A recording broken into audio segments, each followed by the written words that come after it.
بسم اللہ الرحمن الرحیم۔ قرآن کا جو باطن ہے استعینوا بالصبر والصلاۃ، ہزاروں مرتبہ کی سنی ہوئی آیت ہے۔ وَإِنَّهَا لَكَبِيرَةٌ إِلَّا عَلَى الْخَاشِعِينَ، یہ آیت دو طرح سے سورہ بقرہ ہی میں استعینوا بالصبر والصلاۃ، ایک آیت کا اختتام ہے ان اللہ مع الصابرین، نماز اور صبر سے مدد حاصل کرو، یقین اللہ صبر کرنے والوں کے ساتھ۔ اس میں صبر کی اہمیت کو بیان کیا اللہ سبحانہ وتعالیٰ نے، یہ نہیں اختتام کیا کہ نماز اور صبر سے مدد حاصل کرو ان اللہ مع المصلین، اللہ نماز پڑھنے والوں کے ساتھ، کہ اللہ صبر کرنے والوں کے ساتھ۔ لیکن صبر کا جو مقام ہے، اگر کوئی صبر کے ساتھ نماز پڑھے تو اس کا مقام وہ ہے کہ اس کے پھر امام حسین علیہ السلام، جنہوں نے صبر کے عالم میں اس نماز کو پڑھا۔ حسین کو جو سجدہ آخر ہے وہ افضل الصابرین بھی ہیں، افضل المصلین بھی ہیں۔ بات واضح ہو رہی ہے، سب سے بڑے صبر کرنے والے بھی امام حسین ہیں، سب سے بڑے نماز گزار بھی امام حسین ہیں۔ جناب قمر جلالوی صاحب کے بقول ابھی محترم بھائی ذکر کر رہے تھے کہ کہیں نہ کہیں میری زبان میں کوئی اشعار آ جاتے ہیں، اس لیے کہ بزرگوں کا کلام ہوتا ہے تو ان کو ایصال ثواب بھی ہوتا ہے، اور چند فقروں میں بات پہنچ جاتی ہے کہ جو آپ آدھے گھنٹے میں بیان کیجئے وہ 2 مصروں میں بیان ہو جاتی ہے، کہ مانا کہ نماز علوی کی خاطر، مولا علی کی نماز کی خاطر ایک معجزہ ہوا تھا، مسجد براسہ میں بھی ہوا ہے، مدینہ میں بھی مقام پر ہے۔ مانا کہ نماز علوی کی خاطر کیا تھا؟ خورشید سر شام پلٹ آیا تھا، علی کے لیے خورشید پلٹا تھا نا۔ مانا کہ نماز علوی کی خاطر خورشید سر شام پلٹ آیا تھا، لیکن اللہ رے شبیر تیرے ایک سجدے کی کشش، اللہ رے شبیر تیرے ایک سجدے کی کشش، جاتا ہوا اسلام پلٹ آیا تھا۔ تو جو اسلام جا رہا تھا وہ پلٹا تھا امام حسین علیہ السلام کے سجدے سے۔ تو ذرا غور فرمائیے گا، مثلا اب قرآن میں جو آیت ہے کہ نماز اور صبر سے مدد حاصل کرو، میں تھوڑا سا ظاہر اور باطن قرآن کا سمجھا دو، پھر وہ تین زیتون پر آتا ہوں۔ اس کا ظاہر سامنے ہے کہ نماز اور صبر۔ ایک اور آیت ہے استعینوا بالصبر والصلاۃ، یہ جو بار بار میں نماز اور صبر کہہ رہا ہوں، اصل میں قرآن کی جو ترتیب ہے وہ صبر اور نماز ہے۔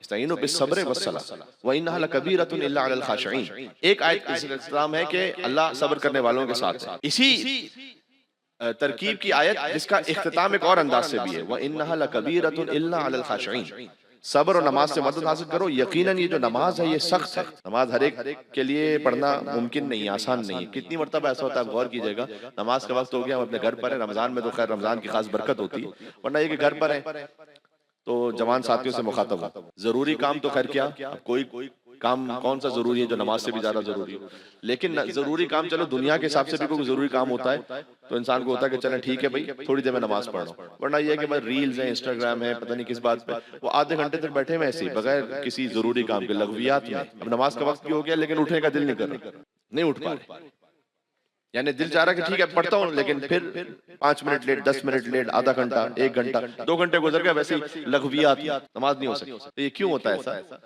مولا علیہ السلام سے کسی نے پوچھا تھا کہ میں نماز شب کی کوشش کرتا ہوں لیکن نماز شب پڑھ نہیں پاتا، تو کیوں ہے ایسا مولا؟ کہ لقد قیدتک ذنوبک، جو دن میں گناہ کرتے ہو اس نے تیرے پیروں کو پکڑ لیا ہے رات میں نماز شب پڑھنے سے۔ تو کبھی انسان کے گناہ ایسے ہوتے ہیں کہ جو حائل ہوتے ہیں، کہ اس کو توفیق نصیب نہیں ہوتی کہ پھر اگلی عبادت انجام دے سکے۔ کبھی والدین کی نافرمانی ہے، کبھی قطع رحمی ہے، کبھی رزق حرام ہے، کچھ ایسا ہو جاتا ہے کہ پھر اس کے بندش آ جاتی ہے، اس کے وجود میں، اس کی روح میں، اس کی روح قید ہو جاتی ہے۔ اس کو آزاد کرنے کا طریقہ کیا ہے؟ وہ بھی سادہ سی بات ہے، آپ توبہ کریں، صلوات بھیجیں محمد اور آل محمد علیہ السلام پر، اور اللہم صلی علی، سچے دل کے ساتھ توبہ کریں، اس لیے کہ جب توبہ ہو جائے تو پھر وہ جو قید ہے روح، وہ قید سے آزاد ہو کر اللہ سبحانہ وتعالیٰ کی بارگاہ میں اسے توفیق نصیب ہوتی ہے کہ وہ قدم آگے بڑھا سکے اور نماز کی سعادت یا کسی عبادت کی سعادت نصیب ہو سکے۔ اور آپ یاد رکھیے گا اور اپنی زندگی میں دیکھیے گا کہ جہاں کہیں آپ نے اللہ سبحانہ وتعالیٰ کی کسی توفیق کو حاصل کیا تو ایسا ہو نہیں سکتا کہ اللہ اگلی توفیق عطا نہ فرمائے، یہ طے بات ہے۔ آپ نے جب بھی کہیں کسی توفیق کو حاصل کیا، آپ خود محسوس کیجئے گا، کبھی آپ کو نماز میں لطف آیا، کبھی آپ نے اول وقت میں نماز پڑھی، ایسی نماز کہ آپ نے کہا کہ آج تم آپ خود اپنے آپ میں سوچئے گا، صبح کو کام ہوا تھا ایسا، کوئی ایک دن پہلے ایسا کام ہوا تھا، کیا کسی مومن کی مدد کی تھی، کیا کوئی خوش اخلاقی سے بات کی تھی، کیا والدین کے لیے کوئی خدمت کی تھی؟ یقیناً اس کی توفیق ہے۔ جب آپ ایک توفیق کو حاصل کرتے ہیں تو اگلی توفیق نصیب ہوتی ہے، اس کے بعد اگلی توفیق نصیب ہوتی ہے، پھر گناہ سے وہ توفیق رکتی ہے اور وہ توفیق پھر سے کھلتی ہے توبہ سے۔ ٹھیک ہے، یہ شریعت کا سادہ سا اصول ہے جو میں نے آپ کی خدمت میں عرض کر دیا، زندگی گزارنے کا اصول۔ ذرا غور کیجئے گا کہ استعینوا بالصبر والصلاۃ، صبر اور نماز سے مدد حاصل کرو، وَإِنَّهَا لَكَبِيرَةٌ إِلَّا عَلَى الْخَاشِعِينَ، اس کا ظاہر میں نے آپ کو سنا دیا کہ نماز سخت ہے مگر یہ کہ جس کا دل جھکا ہوا اللہ کے سامنے، جس کے دل میں خشوع ہے اس کے لیے اللہ نے کہا نماز سخت نہیں ہوگی، ورنہ اس کے لیے کہ جس کا دل نہیں جھکا ہوا اللہ کے سامنے اس کے لیے نماز سخت۔ اس کا ظاہر اس کا باطن بھی ہے۔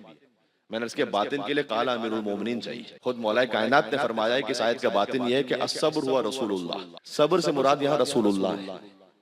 رسول اللہ سے مدد حاصل کرو. والصلاۃ یا اقام و ولایتی, اور نماز کا مطلب ہے میری ولایت کو قائم کر دینا.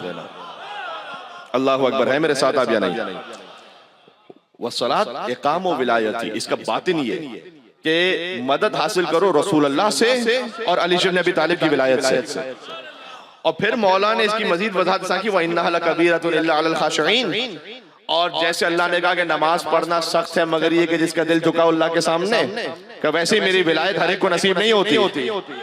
وہ سخت ہے مگر یہ کہ جس کا دل جھکا ہو اللہ کے سامنے, وہی علی کی ولایت کا کلمہ پڑھے گا. سب نہیں پڑھیں گے. تو پھر مولا نے فرمایا کہ تم دیکھو کہ جو اپنے آپ کو مسلمان کہتے ہیں, محمد کو مان لینا آسان ہے, علی کو ماننا مشکل ہے. کیونکہ اللہ نے صبر کے لیے یہ نہیں کہا کہ صبر وہ نہیں کرے گا مگر یہ کہ جس کا دل اللہ کے سامنے جھکا ہو.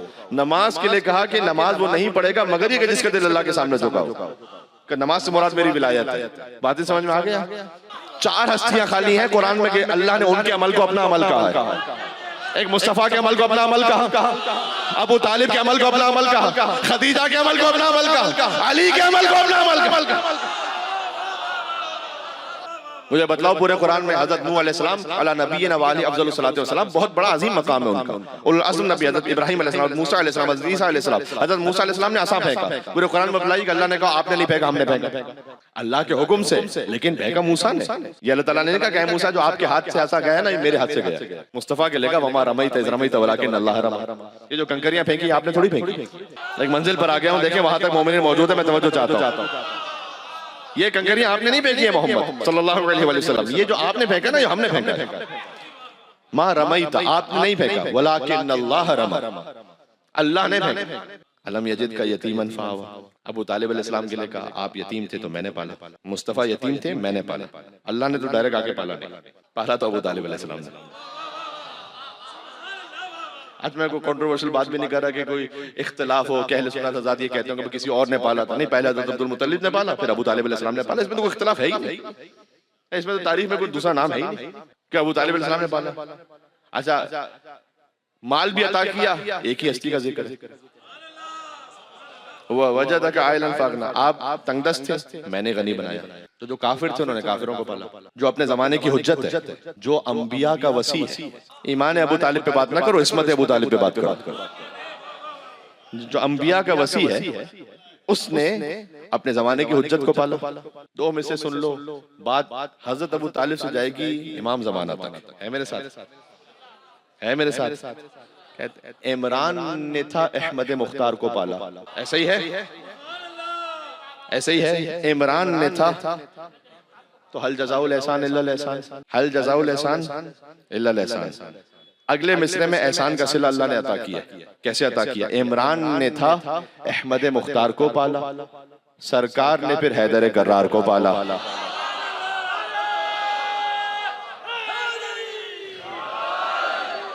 اللہ اکبر, اللہ اکبر. بات ایک بہت حساس مرحلے پر آ گئی. پاکیزہ رزق پر بات ہو رہی تھی. جب تک رزق پاکیزہ رکھو گے کرامت انسانی رہے گی. جب رزق پاکیزہ نہ رہا, اچھا اس کی ایک چھوٹی سی مثال دے دو. رزق پاکیزہ ہونے کا مطلب یہ نہیں خالی مولانا ہم تو شراب تھوڑی بیچ رہے ہیں, ہم سود تھوڑی کھا رہے ہیں کہ ہمارا رزق پاکیزہ نہ ہو. اچھا وراثت میں حق دیا تھا بھائی اور بہن کو, نہیں دیا تھا تو پھر رزق پاکیزہ نہیں رہا. بات سمجھ میں آ رہی ہے؟ فقط سور کا گوشت کھانا حرام نہیں ہے, حرام کے مال سے بکری کا گوشت کھانا بھی حرام ہے. بات سمجھ میں آئی میں نے کیا کہا؟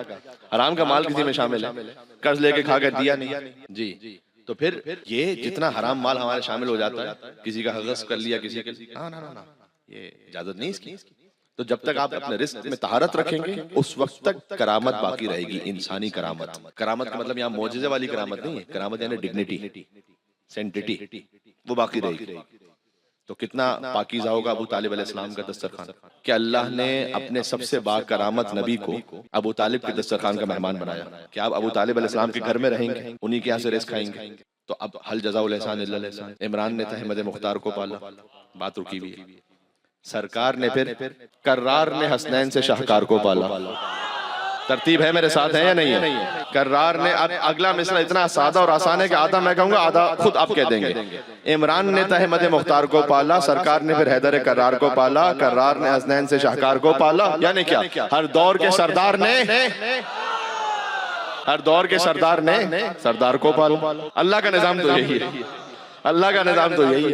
حسنین کریمین وہ ہیں ابو طالب علیہ السلام کے بیٹے مولا علی السلام کے گھر پہ، تو مولا علی نے پالا حسنین کریمین کو. امام حسین کے گھر میں امام زین العابدین، امام زین العابدین کے گھر میں پلتے رہے امام باقر علیہ السلام، امام باقر علیہ السلام کے گھر میں امام صادق علیہ السلام، امام صادق کے گھر میں امام موسیٰ کاظم علیہ السلام، امام موسیٰ کاظم کے گھر میں امام رضا علیہ السلام، امام رضا کے گھر میں امام تقی، امام تقی کے گھر میں امام علی نقی، امام علی نقی کے گھر میں امام حسن عسکری، امام حسن عسکری اسلام کے گھر میں امام زمانہ علیہ السلام. ایک مل کے صلوات بھیجیں محمد وعلی محمد علیہ السلام پر. محمد وعلی محمد. سوال آخری، امام حسن عسکری علیہ السلام 5 برس کا سن تھا امام زمانہ کا کہ امام حسن عسکری کی شہادت ہو گئی. اب امام زمانہ علیہ السلام کو کون پال رہا؟ کس کے مقام پر، کس کے دسترخوان پر؟ کوئی اور تو سمجھ میں نہیں آتا. اب میں کچھ کہنے لگا ہوں، ہے میرے ساتھ یا نہیں؟ عمران نے احمد مختار کو پالا، سرکار نے پھر حیدر کرار کو پالا، کرار نے حسین سے شاہکار کو پالا، ہر دور کے سردار نے سردار کو پالا. ایک پردہ توحید میں خود ڈھال رہا ہے، ایک پردہ توحید میں خود ڈھال رہا ہے، مہدی کو حجابوں میں خدا پال رہا ہے.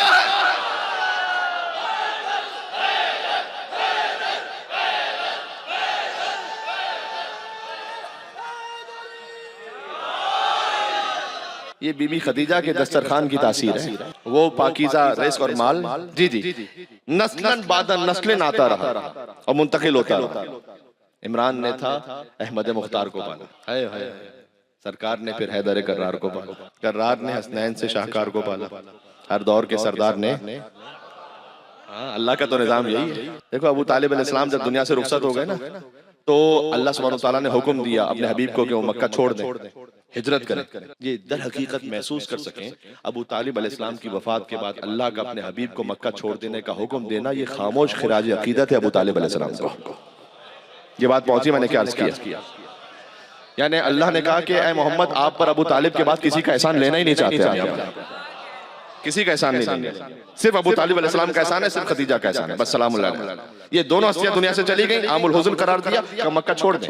اب مکہ آپ کے رہنے کے قابل، آپ مکہ چھوڑ دیں. لیکن مکہ میں آپ کے جو حمایتی مددگار تھے وہ چلے گئے. اب ایک نصیر کو لے، سلطان النصیرہ، اسے اپنے بستر پر سلائیں، وہ بھی ابو طالب کا بیٹا سویا اور ہجرت کر جائے.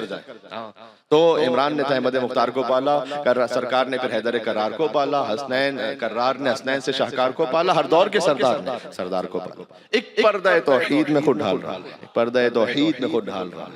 مہدی کو حجابوں میں کون ہے خدا متعال کے علاوہ؟ سبحان اللہ. بات تمام ہو گئی. آپ غور فرمائیے، حتیٰ بی بی خدیجہ الکبریٰ سلام اللہ علیہا کا ذکر امام زمانہ علیہ السلام تک جاری و ساری رہا. اس طرح سے کہ دعائیں ندبہ میں مولا امام زمانہ کا تعارف ہے، یبن خدیجۃ الغراء، اے فاطمہ کے بیٹے، اے مولا علی مرتضیٰ کے بیٹے، اے حسن حسین کی آل اور اولاد، ان کے بیٹے فرزند. اور پھر کہا کہ یبن فاطمہ الزہرا و یبن خدیجۃ الغراء. یہ معمولی بات نہیں ہے. حضرت خدیجہ سلام اللہ کا ذکر کہاں اہل بیت علیہ السلام نے یاد رکھا اپنی جدہ کو. امام حسین عاشور کے دن خطبہ دیں تو یاد رکھیں، کہیں کہ میں خدیجہ کا بیٹا ہوں، یہ امام حسین نے فرمایا. امام زین العابدین خطبہ دیں دربار شام میں، یاد رکھیں کہ میں خدیجہ کا بیٹا ہوں. امام زمانہ علیہ السلام دعائے ندبہ کہ میں خدیجہ کا بیٹا ہوں. سبحان اللہ. یہ احسان ہے بی بی خدیجہ الکبریٰ سلام اللہ. اور اگر آپ کہیں پر بھی کوئی تنگ دستی محسوس کریں، ایک سادہ سا عمل کر لیجئے. اللہ سبحانہ وتعالیٰ نے حضور کی تنگ دستی کو دور کیا بی بی خدیجہ کے ذریعے سے، تو ہماری آپ کی مفلسی کیوں نہیں دور کرے گا بی بی خدیجہ کے ذریعے سے؟ آپ فقط ایک صلوات کی تصویر نکالیں، بی بی خدیجہ کو ہدیہ کریں. آپ یقین فرمائیں صلوات کیا ہے؟ بی بی خدیجہ کی بیٹی ہی پر تو صلوات ہے. ایسے ہی تو ہے،